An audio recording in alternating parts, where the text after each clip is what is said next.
Testing, 1, 2. Testing, 1, 2. All right.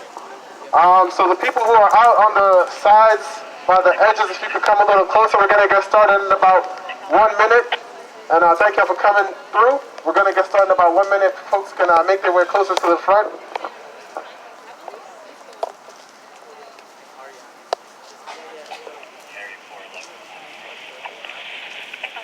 All right. Words of peace. My name is Nino Brown. I'm an organizer with the Party for Socialism and Liberation. And we're here today to honor the life of Jacob Blake, George Floyd, Breonna Taylor, and all the victims of racist police state terror. Right? So first I want to start with a moment of silence, not just for Jacob, but for Breonna, for Elder, for Vanessa Guillen, right, for all of the victims of this racist American state. So join us for a moment of silence.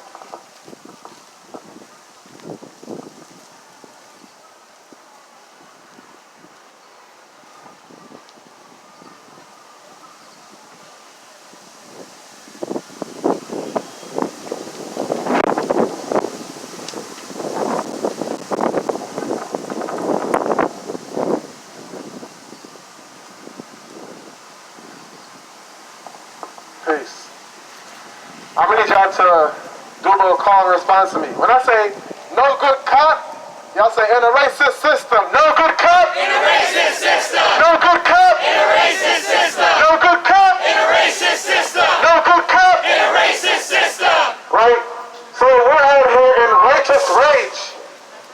Right? Because we're sick and tired of seeing our brothers, our sisters, our siblings getting gunned down in the streets every single day. And we're getting excuses from the people who are supposed to be our elected officials. Right? So we gotta take things into our own hands. And it starts today. Because I don't know about you, but our generation, I'm looking around, I see a lot of young people.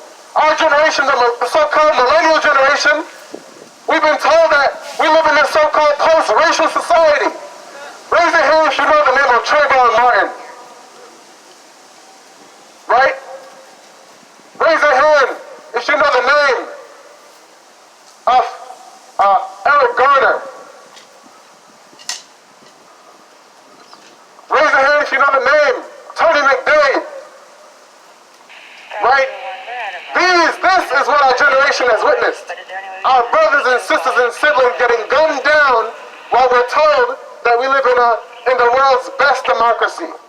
That under Obama, that we live in a post-racial society. So what type of society do we live in now? Right? It was just allegedly post-racial according to the Democrats. So what is it now? Pre-racial? It's fascist. So we're going to have a short vigil today. And I want to say thank you to my friends, comrades, undercover police. We know y'all here. Right? Because this month is Black August, if you didn't know. Right? Make some noise if you know about Black August. So, Black August, it's becoming a little commercialized now. It is what it is. But Black August is a month that was created by revolutionary black political prisoners in the 1970s who were facing oppression day in and day out. Right? Solitary confinement for just trying to read. Right? And during the month of Black August, we study, we train, we fast in the legacy of the Black Liberation Movement. So that means we defend the legacy and continue the legacy of Harriet Tubman, of Frederick Douglass, of Huey P. Newton, of Assata Shakur, right? Of Chuck Turner, right? Black August, it's not just Black History Month on steroids, it's completely different. Because Black August is not about racial justice, it's about black liberation. Right? So, like I said, we're going to have a little speaking program, and I'm so glad that y'all are here in Black August because Black August is a month of resistance. Right? So do not be sorrowful, right? Because we are here to resist. our speakers today. We're going to be marching to Franklin Park. At Franklin Park is going to be a drum circle and a fire pit to celebrate Black August with the Jericho movement. If you don't know about the Jericho movement, you can look it up, jerichomovement.com, right? Or .org, pardon me. It's a movement to free political prisoners. Because while our generation just had the Ferguson Rebellion 5 years ago, we have young people who are younger than me, and I'm 29 years old, the same age as Jacob Blake. There are people who are younger than me who have been in prison for 5 years, right? For doing what? Protesting in Ferguson. They're political prisoners, right? Joshua Williams, who knows Joshua Williams? He was a 19-year-old black man who was arrested in the Ferguson Rebellion and is now in prison. And he did more time than the killer of Michael Brown, right? So we can't forget that. Because when any one of us gets attacked by the police, you're attacking all of us, right? Because an injury to one is an injury to all. So while we're having a vigil and we are sad, we are not just sorrowful. We are indignant. We are upset. We're outraged, and we have enough. So today is also the day that a revolutionary that is near and dear to my heart, Fred Hampton, was born. If you know Fred Hampton, make some noise. So, Fred Hampton was a community organizer who created the Rainbow Coalition. He was a Black Panther Party member. He created this Rainbow Coalition to unite black people, Latinx people, Chicanos, Puerto Ricans, poor whites, to build a multinational, multiracial coalition, right? Not to get elected in November, right? But to tear down the system, root and branch that our bodies are hanging from, right? So today is the day that Fred Hampton was born. So we rejoice for that reason. Now, I met Fred Hampton Jr., his son, and he told me that people get involved in movements that are bigger than them for 3 reasons. Inspiration, either they're inspired to be something. Aspiration, they aspire to be like somebody else. Or desperation, that the conditions get so desperate that we are forced to come together. And if you look around today in the United States and the world, the conditions are more desperate than ever. Right? We have Jeff Bezos worth $200 billion while we got 50 million people unemployed. We got black people dying every single day from the coronavirus. Latinx people dying every single day from the coronavirus. So when we're out here calling for justice for Jacob Blake, we realize that that's the tip of the iceberg, right? This is not just about some election in November. This is about the 500 years of genocide, slavery, continued oppression in different forms, whether it's the new Jim Crow, old Jim Crow Joe Biden, it doesn't matter, right? So, I'm gonna pause here and introduce our next speaker. So, our next speaker is gonna talk to you a little bit about the rebellions that have been going on, and a little bit more about the black liberation struggle that's happening right now. Because for far too long, we've had politicians that can say Black Lives Matter, right? They can kneel in kente cloth. They can paint Black Lives Matter in the streets. They can put it on their sports buildings, right? They can spend millions of dollars advertising to you about why they care about black people while we get gunned down in the street. They say Black Lives Matter, but all we see is black blood splattering in the street every single day. So I want to bring up my comrade Gabby to talk to you a little bit more about that struggle. So give it up for Gabby.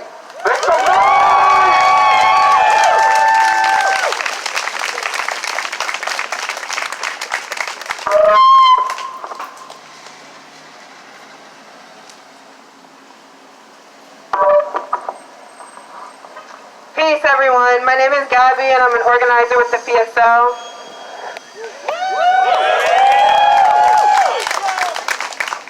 I'm going to talk a little bit about Kenosha. So in Kenosha, Wisconsin, The situation has escalated in the wake of the police shooting of Jacob Blake, which left a black father paralyzed from the waist down.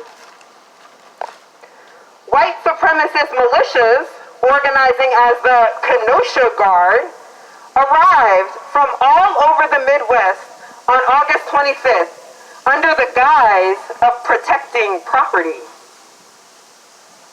These hostile vigilantes were warmly greeted by the police. For weeks, in cities across the country, we saw pigs destroying water for demonstrations against police brutality and racist violence. We saw pigs tear gassing demonstrators and shooting them with rubber bullets.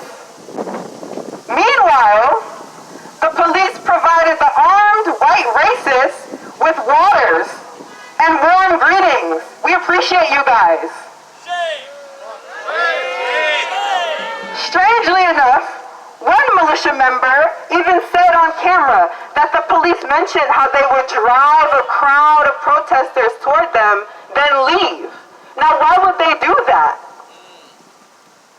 Around midnight on August 25th, 17-year-old Kyle Rittenhouse, everybody say Kyle Rittenhouse, a resident of Illinois, who had his militia mom drive him 30 miles to Kenosha with an illegal firearm, shot 3 people, 2 fatally. Rittenhouse shot his first victim in the head on the property of a used car lot that was already a total loss. In an earlier report, the owner of the lot said, and this person lost hundreds of thousands of dollars. If it actually gets justice, sure, burn it 20 times.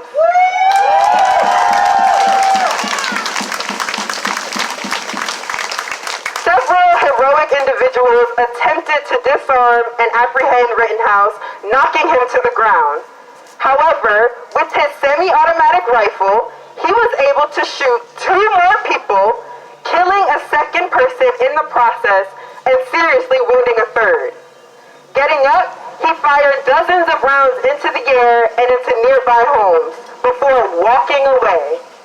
And in the video, you can see a whole line of Kenosha police and armed vehicles riding up. And what do you see? Rittenhouse just walking by, armed with a whole fucking AR. Do y'all think y'all can just walk through a line of police with a assault rifle?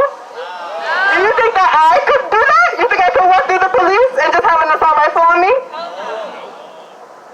And to add insult to injury, Jacob Blake, paralyzed from the waist down, was handcuffed to his hospital bed. The stark difference between the treatment of Jacob Blake, a black man who had committed no crime, and Kyle Rittenhouse, a white man who had just killed 2 people, is an incredibly accurate microcosm of the differential treatment white people receive by the state security forces, particularly when armed and dangerous. The president has identified Black Lives Matter protests and so-called Antifa as the enemy, and that sends a message not only to the police as to who to go after, but also to these militia groups. These groups and the police seem to have aligned on a common enemy. Now I want y'all to say, cops and Klan go hand in hand. Cops and the Klan go hand in hand. Cops and the Klan go hand in hand. Cops and the Klan go hand in hand. From the very beginning, Trump courted hard right-edge American law enforcement, gathering endorsements in his 2016 run for office from unions, so-called unions, representing Border Patrol agents, ICE officers, and the Fraternal Order of Police. That courtship has continued into 2020 with the NYPD's Police Benevolent Association, which represents 24,000 officers, throwing its full support behind the president. between Vice President Mike Pence and the local police union also featured members of the Proud Boys, a right-wing, street-fighting gang that often shows up at pro-police protests to brawl with leftists.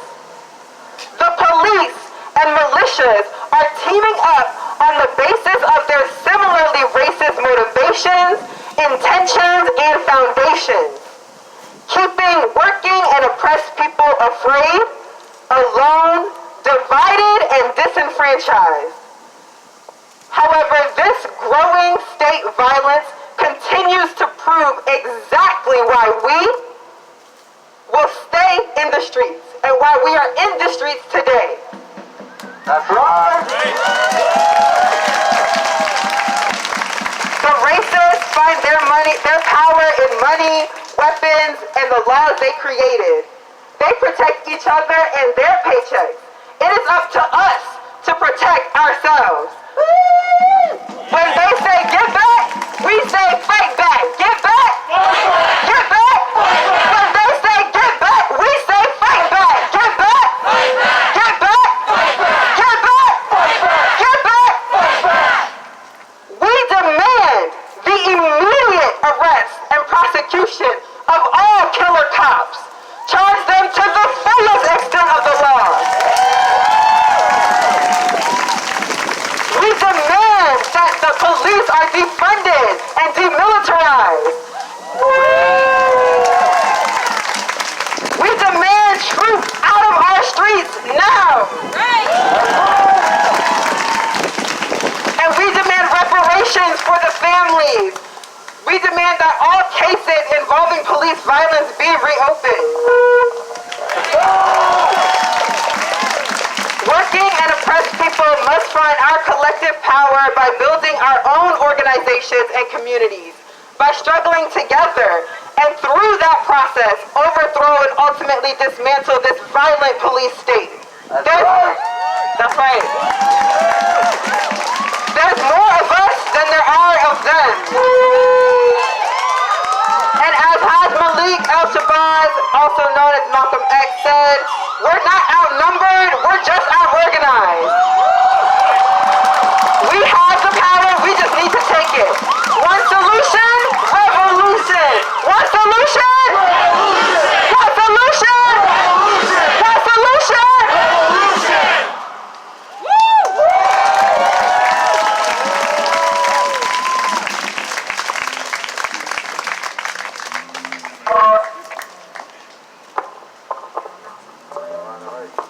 No good cop in a racist system. No good cop. In a racist system. No good cop. In a racist system. No good cop. In a racist system. That's right. There's no amount of kittens that the police can save and cookies they can pass out and basketball games they can play that are going to bring back our brothers and sisters and siblings. Right? So, if we keep saying that the system is racist, right, that the laws are unjust, who here believes that the laws of America are unjust? Right? So if we know in our hearts that the laws are unjust, then it doesn't matter, right, how the police feel. They're here to uphold a racist system, period. Right? Nobody says, oh, well, that slave catcher, he's my brother, so it's different. Or that slave catcher, well, he helped me that one time. No, not tonight in 2020. Right? Maybe 50 years ago, but not today. So, if we say that, then what does that mean for our struggle? So I want to bring up one of my brothers to talk about abolition. Because we believe that the police have to be abolished. Right?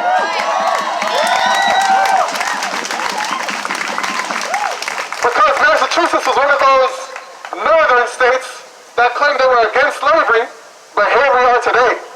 Right? Here we are today. So I want to bring up JD to talk about abolition. Give it up to JD.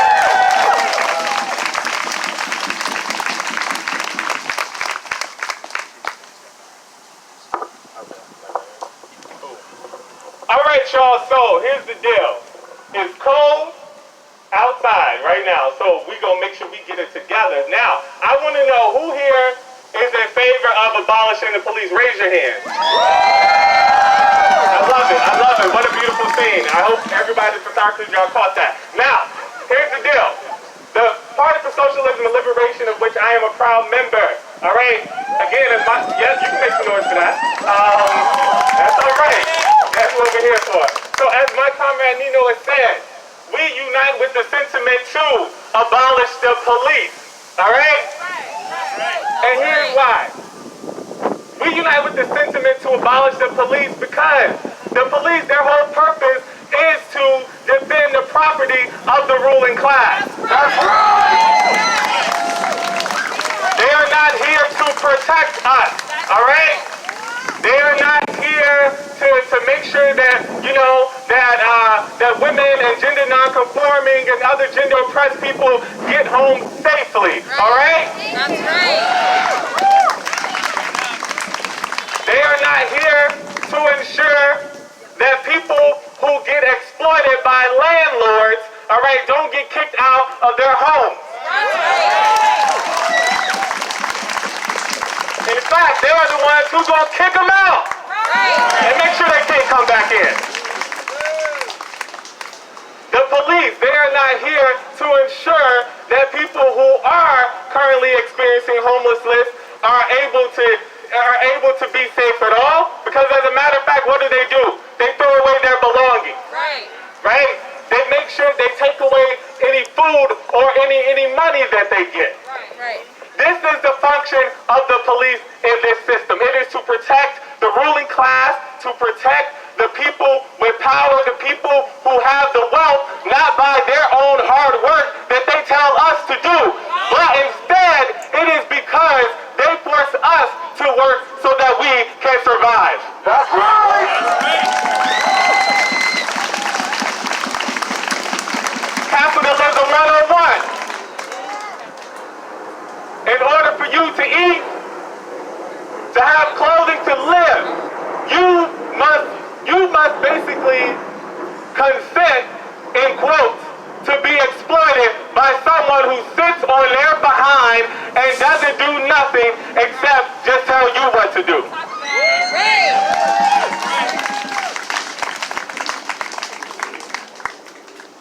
And what else do police do? Well, we're out here for a reason, folks. I don't even have to spell it out because we already know what it is, all right? They kill us, and when I say us, I don't just mean black folks. Oh, let's be clear. I'm talking about other oppressed nationalities, all right? I'm talking about poor white folks. Let's be clear. And it just didn't start in August of 2020, but it started from the birth of police, from slave catchers, in the South, from being strike breakers, in the North, when people come together, like this crowd, people from different nationalities, different religions, all right, different genders and sexualities, they don't embrace that. What do? They do everything in their power to ensure that this right here does not happen. And when it does, they shoot us, they corner us, they intimidate us, they lie on us, they plant stuff on us. So honestly, what is that? What does this talk about? I mean, really, let's think about it, you all. In this country, in the corporate media, there are people who are questioning, let's say Jacob Blake, as one example of many. Oh, well, we heard maybe he had a knife. What the hell doesn't matter, even if he did? He was shot 7 times in the back. There is no justification for that, period.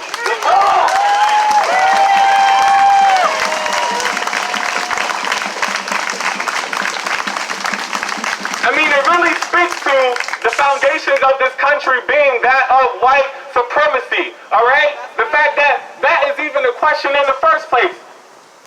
What this victim and this survivor of police terror, what what he may or may not have been doing. The fact of the matter is this, all right? This is a black man, an oppressed person who was shot 7 times by police. And police do what they always do, and after they do it, they lie and they protect each other. The biggest game, the biggest thug. And that is why we unite with the demand to abolish the police. Let's be clear about that. And that ain't even the half of it, but we ain't got all night and all day tomorrow. But let's be clear. The Party for Socialism and Liberation, we know that in order to abolish the police, we have to abolish this decadent, rotten capitalist system as a whole. Somebody hear me out here. That means this. Not only do we have to be united, but we have to be organized. That's right. Because it is a long, drawn-out, protracted struggle. It's not smooth. All right? It's not simple. It comes in stages. It's not something that we could just find out from a playbook. I'm sure we wish it was that easy, but it ain't.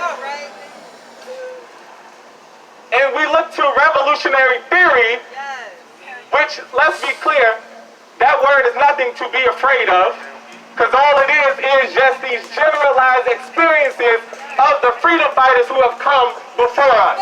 That's all theory is. That's all theory is.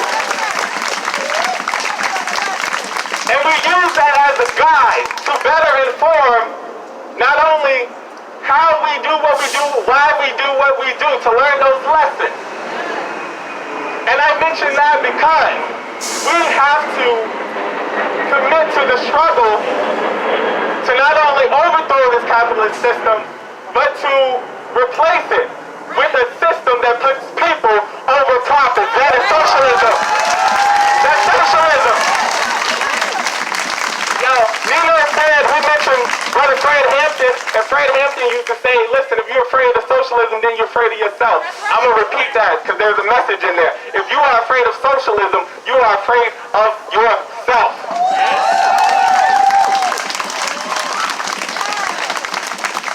And what is socialism? That means the people who make society run, right? Majority of us, workers, working people, oppressed people, we should run society. That's all it is.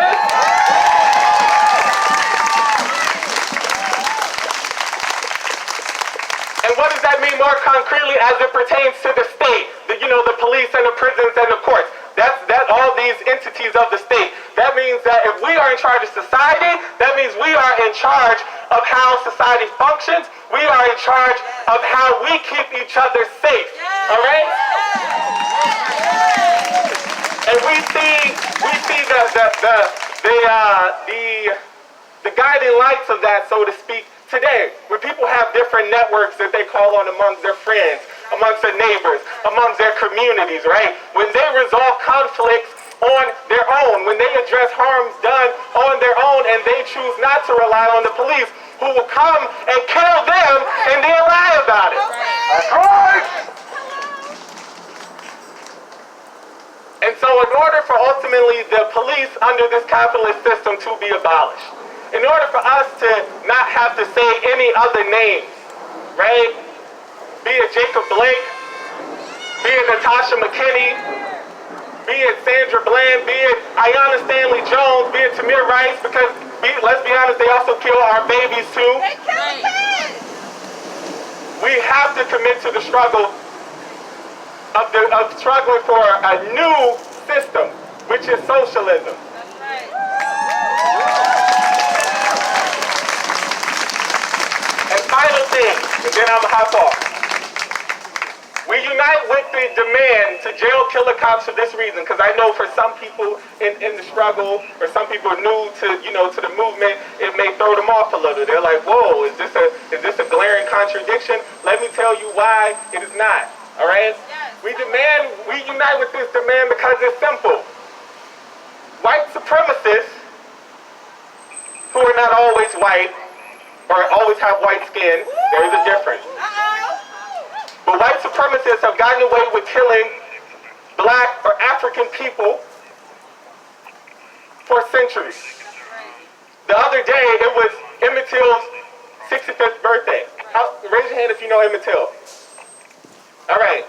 And so I hope that everyone who raised their hand also knows that his killers made it clear to the media and to everybody else that they killed him. They described in exact detail what they did to that baby. And they didn't spend one day in jail. And neither did the white woman who lied and said he did what he did was the reason why he got killed in the first place. And I think she's still alive, and she's still able to sleep in her bed and to go about her life in her 80s or however old she is right now. But Emmett Till doesn't get that. Emmett Till's mother didn't get to live the rest of her life peacefully.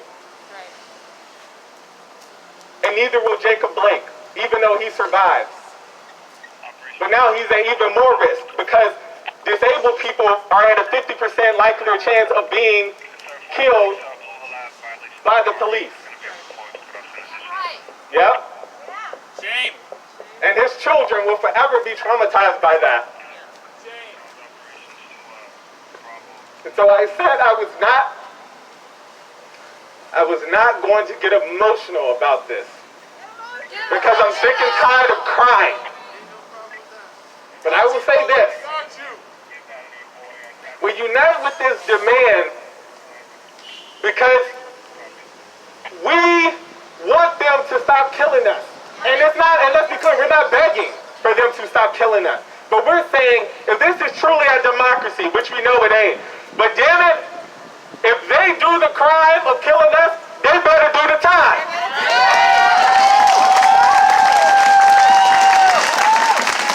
Just like they lock us up for like stuff like weed, for other non-violent crimes, that's a word to some people's vice presidential hopeful, Kamala Harris, yeah, people like that. Oh, I'm in the right group of people. I love that response. That's what I'm talking about. But yeah, just as we get locked up, no, we lock them up.